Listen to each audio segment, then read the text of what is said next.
Pag magalaw. Kita nyo? Wala pa. Ano mo doon, close up mo na. Hindi naman close up.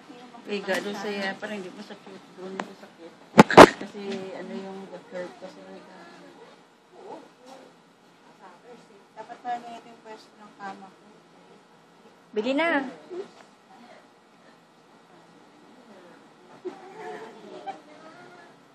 Hindi nakatakot. Ganda. Yun. Ayun.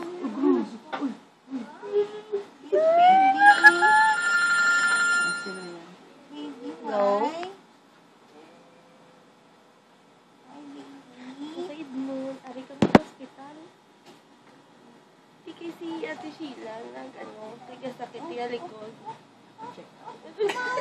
Ano ko, baby?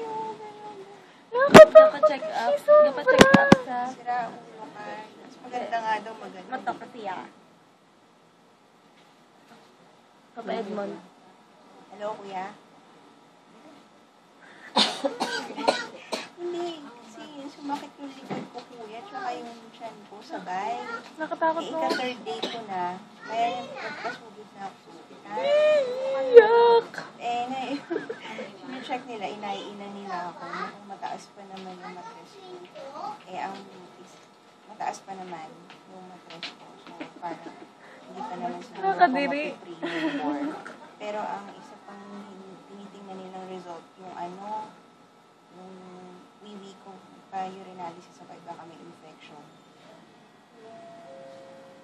Ayun. Kaya dito muna ako.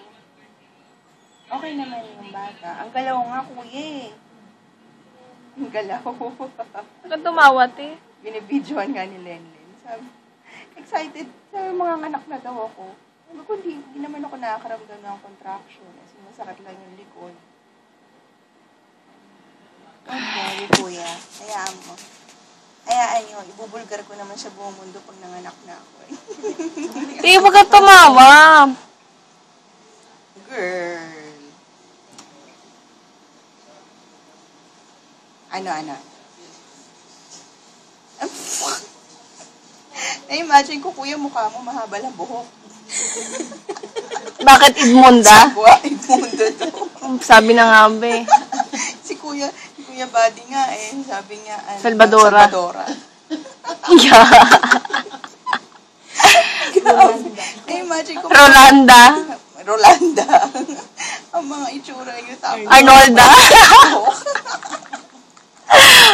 Talaga.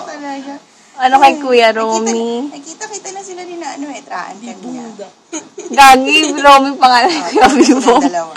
Romya? Ang pangit. Tapos bukas, shopping si Maria. Mabili na pa sa baba. Yeah. Oh, syempre. Tapos gusto niya bumili ng mga donuts, yung mga hindi niya pa donuts. Nakakadiri.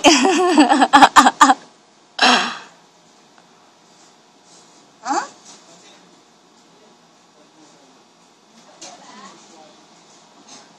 Huwag ka daw kumain ng donuts, sabi ni Kuya. Papa mo.